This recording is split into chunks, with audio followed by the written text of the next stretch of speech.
बिस्मिल्लाहिर्रहमानिर्रहीम। अस्सलाम वालेकुम। Math by sir Asghar. Basic mathematics part 1 मैं उम्मीद करता हूँ आपको पसंद आया होगा। इसका मैं पार्ट 2 लेकर आया हूँ for preparation of test material. ठीक है, वैक्सीनेटर की टेस्ट आ रही है, उसके बाद आईबीए की टेस्ट आएगी, या जो भी टेस्ट आ रही है, तो कॉमन चीज़ें हमें पता होनी चाहिए। ठीक है, तो आज मैं बेसिक अर्थमेटिक में दो ऑपरेशन वो रहते हैं, मल्टीप्लिकेशन और डिवीज़न, आज वो मैं क्लियर करूँगा इंशाल्लाह। होप उम्मीद करता हूँ कि आपको पसंद आएगी। अगर पसंद आए तो please subscribe and like and share with your friends. ठीक है, मल्टीप्लिकेशन की तरफ आते हैं। मल्टीप्लिकेशन वैसे आप एक बार जहन में रखिएगा कि 2 3 ज़ा भी 6 होगा एंड 3 2 ज़ा भी 6 होगा।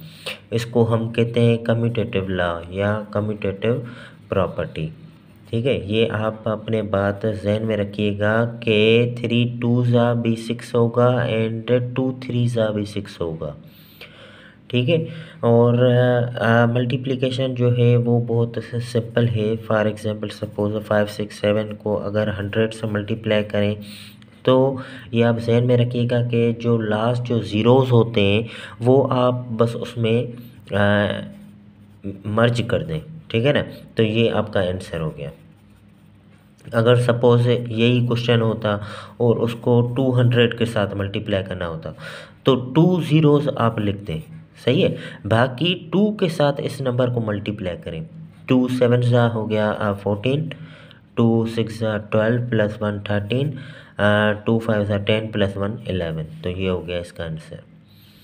ठीक है, मैं उम्मीद करता हूँ कि आपको समझ में आ रहा होगा। सपोज़ है यही क्वेश्चन है और अगर आप इसको डेसिमल में करना चाह रहे हैं, सपोज़ यहाँ पे डेसिमल है, ठीक है, तो आप ये बात ज़हन में रखिएगा कि हर नंबर के पास डेसिमल साइन होती है, डेसिमल पॉइंट हर नंबर के पास होती है। अगर मैंने यहाँ पे एक 2 लिखा है तो यही 2 इसके भी बराबर है 2.0, यही 2 इसके भी बराबर है 2/1।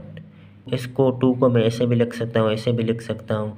तो आप जहन में रखिएगा कि हर नंबर के पास पॉइंट होती है। अगर पॉइंट नहीं है तो इट मीन्स वो उसके एंड पे है।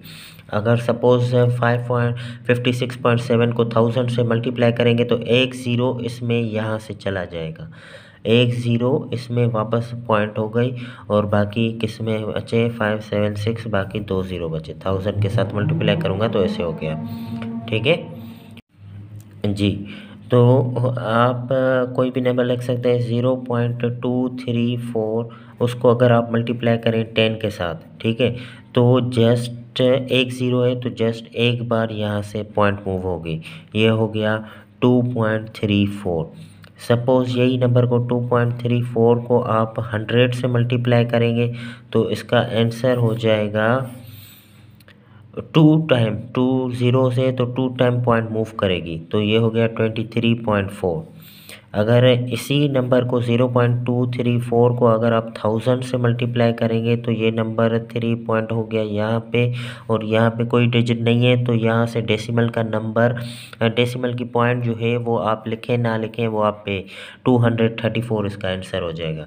अगर यही नंबर आप और 10,000 से मल्टीप्लाई करेंगे तो ये 3 डिजिट ये हो गए और एक और डिजिट तो उसकी की जगह पे यहाँ पे ज़ीरो आ जाएगा, उसकी जगह पे यहाँ पे ज़ीरो आ जाएगा तो ये हो जाएगा 2340। ठीक है, मैं उम्मीद करता हूँ कि आपको समझ में आ रहा होगा। ये आप बात जहन में रखिएगा। अगर लास्ट में जो 2 ज़ीरोज़ हैं वो आप 2 ज़ीरो से ऐसे ही लिखते हैं, बाकी जो डिजिट है उसके साथ मल्टीप्लाई करें। यहाँ से 1 है तो 1 को सेम नंबर के साथ मल्टीप्लाई करेंगे तो सेम ही आएगा। 2 है तो जस्ट 2 को मल्टीप्लाई करो, बाकी जितने ज़ीरो हैं वो उतने ज़ीरो आप लिख दो। बाकी डेसिमल में आप ये आप बात जहन में रखिएगा कि डेसिमल में क्या होता है कि अगर जितने ज़ीरोज़ होते हैं तो उस तरफ जो डेसिमल होती है वो मूव करती है राइट साइड की तरफ, राइट साइड की तरफ पॉइंट मूव करेगी। ठीक है, उम्मीद करता हूँ कि आपको समझ में आ रहा होगा।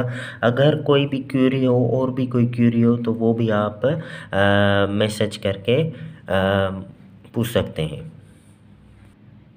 जी, अभी हम आते हैं डिवीज़न की तरफ। डिवीज़न भी इसी तरह ही होगी। डिवीज़न में भी क्वेश्चन आंसर आते हैं कभी कभार इस तरह के कि कोई नंबर लिखा हो, उसको डिवाइड करो 100 के साथ। सही है, सिंपल मैंने नंबर दिया है तो 2 ज़ीरोज़ हैं तो इसमें डेसिमल कहाँ है, इसमें डेसिमल नहीं है। तो आपको समझना है कि डेसिमल है वो यहाँ पे पड़ी है, यहाँ पे, ठीक है।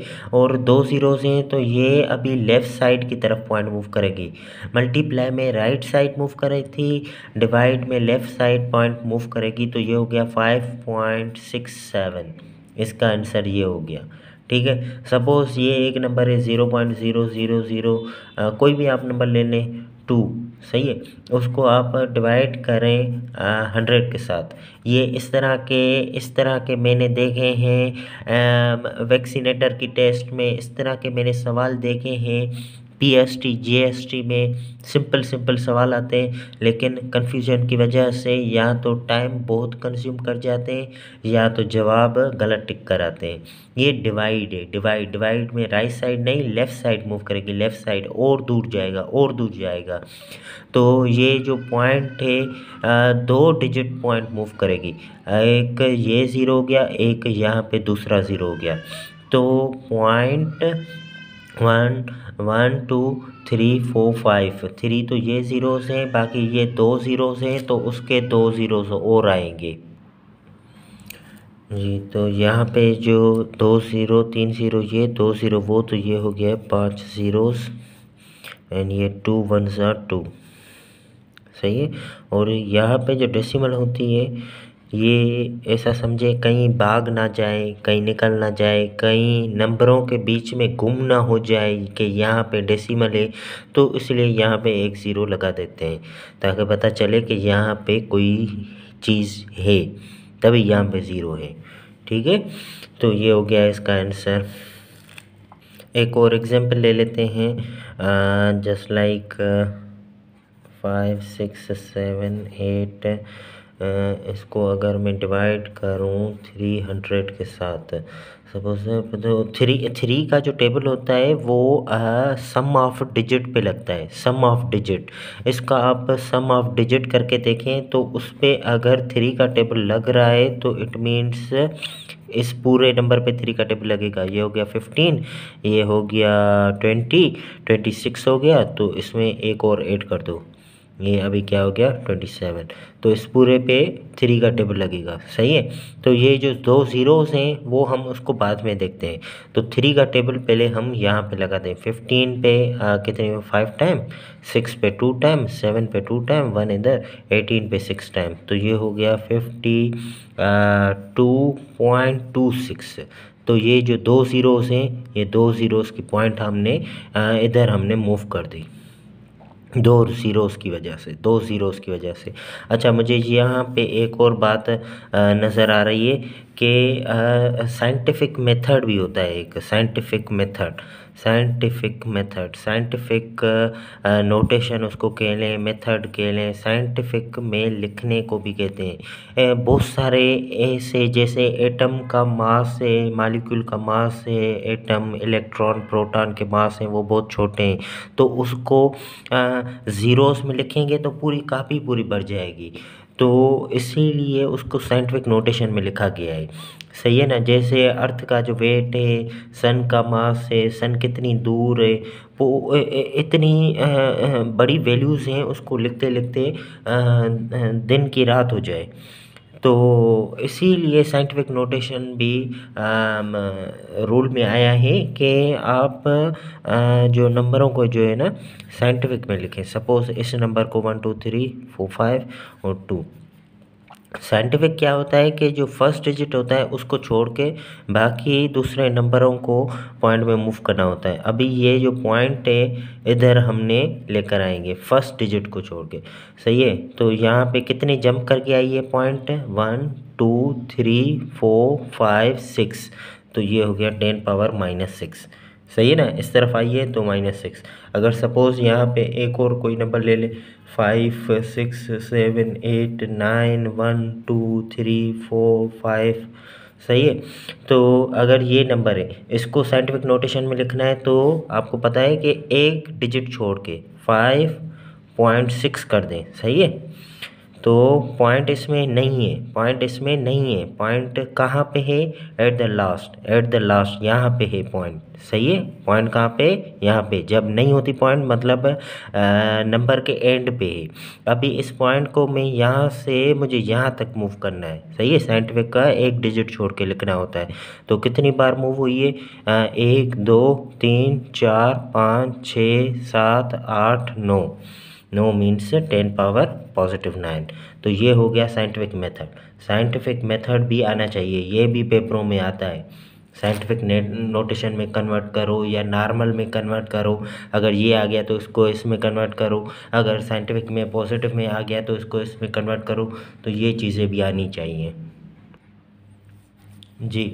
यहाँ पे मैंने कुछ क्वेश्चन दिए हैं आप लोगों को सॉल्व करने के लिए। तो ये आप सॉल्व करके मुझे दिखाइएगा या मुझे बताइएगा। बहुत ही आसान सवाल है और ये रियल लाइफ के प्रॉब्लम्स हैं। ऐसे प्रॉब्लम्स टेस्ट में आते हैं, सिंपल टेस्ट में ऐसे सवाल आते हैं, बिल्कुल आते हैं जी। यहाँ पे मैं एक बोर्ड मास का रोल लेकर आया हूँ जो कि है brackets of divide multiply add subtract. BODMAS में क्या होता है कि इस तरह के सवाल आते हैं तो उसमें क्या है कि कौन सा ऑपरेशन पहले सॉल्व करना है। जस्ट लाइक यहाँ पे डिवाइड भी है, यहाँ पे प्लस भी है। तो इन दोनों में सबसे पहले क्या डिवाइड किया जाए। अगर आप 8 को 20 में प्लस करेंगे तो कितने हो जाएंगे? 28। 28 को 4 से डिवाइड करेंगे तो कितने टाइम लगेगा? 7 टाइम। मतलब इस ब्रैकेट का क्या जवाब आया? 7। अगर आप 4 को 20 से डिवाइड करेंगे क्या जवाब आएगा? 5। 5 को आप 8 में प्लस करेंगे तो कितना आएगा? 13। पहले कितना आ रहा था? 7 और अभी कितना आ रहा है? 13। तो इससे क्या होता है कि इससे आंसर गलत हो जाता है। इससे एमसीक्यू में ऑप्शन सारे दिए जाते हैं और अक्सर जो है वो जो अटेम्प्ट करता है क्वेश्चन वो गलत टिक करके आता है, गलत फिल करके आता है। ठीक है। तो इस बात का जहन में रखिएगा कि सबसे पहले आपको ब्रैकेट सॉल्व करनी है। ब्रैकेट्स में भी ये तरीका है, पहले small then curly then large.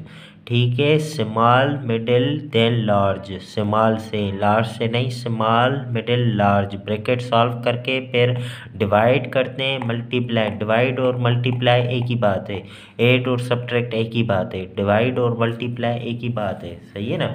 तो डिवाइड और मल्टीप्लाई अगर एक साथ हो तो एक साथ सॉल्व किया जा सकता है, एडिशन और सब्ट्रैक्ट एक साथ हो तो एक साथ सॉल्व किया जा सकता है। ठीक है।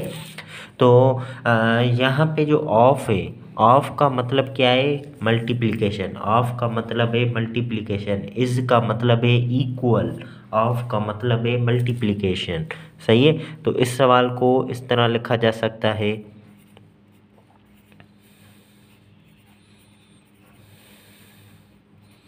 सही है। तो अभी हम पहले क्या करेंगे? ब्रैकेट सॉल्व करेंगे। ब्रैकेट का अभी मैंने आपको आंसर बताया कि 4 को 20 से डिवाइड करेंगे कितनी बार लगेगा? How many times? 5 टाइम।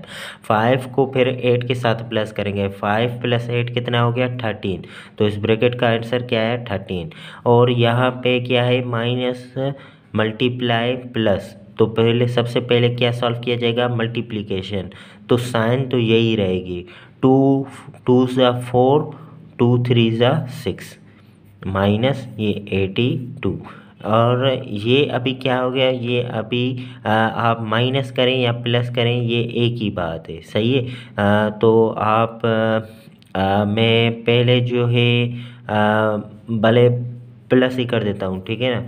82 + 13 5 9, इसको 64 माइनस करो 1 टाइम और 3, तो 31 answer. Hope you like it.